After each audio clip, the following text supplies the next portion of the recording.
Hi friends, నేను ఇవాళ Jack fruit juice చేశానండి.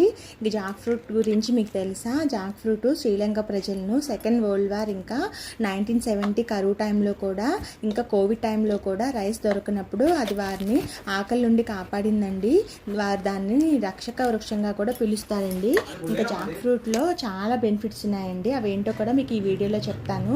జాక్ ఫ్రూట్ డైజెషన్కి చాలా హెల్ప్ చేస్తుందండి. ఇందులో ఫైబర్ ఎక్కువగా ఉండడం వల్ల కాన్స్టిపేషన్ కూడా తగ్గిస్తుందండి, ఇమ్యూనిటీని కూడా పెంచుతుందండి. ఇందులో విటమిన్ సి ఎక్కువగా ఉందండి. ఇంకా ఇది హార్ట్ హెల్త్కి, బోన్ హెల్త్ కూడా చాలా మంచిదండి. బీపీని కూడా కంట్రోల్ చేస్తుందండి. కార్బోహైడ్రేట్స్ ఎక్కువగా ఉండటం వల్ల ఎనర్జీ కూడా పెరుగుతుందండి. ఇంకా ఇది హెయిర్కి, స్కిన్కి కూడా చాలా యూజ్ అవుతుందండి. ఇంకా ఇది వెయిట్ లాస్కి కూడా చాలా యూజ్ అవుతుందండి. ఇట్లాగా జాక్ ఫ్రూట్ తెచ్చిన తర్వాత జాక్ ఫ్రూట్లో సీడ్స్ తీసేసిన తర్వాత బ్లెండర్లో వేసానండి. తర్వాత ఒక 2 స్పూన్స్ బ్రౌన్ షుగర్ యాడ్ చేశాను. తర్వాత ఇలాచీ యాడ్ చేశానండి. తర్వాత మిల్క్ కూడా యాడ్ చేశానండి. తర్వాత బ్లెండ్ చేసిన తర్వాత ఎమ్మి జాక్ ఫ్రూట్ జ్యూస్ రెడీ అయిపోయింది. ఇదిగోండి మా శ్రీనిక టేస్ట్ చేస్తుందండి. మీరు కూడా ట్రై చేయండి. Thank you for watching. Please subscribe to Srinika vlogs.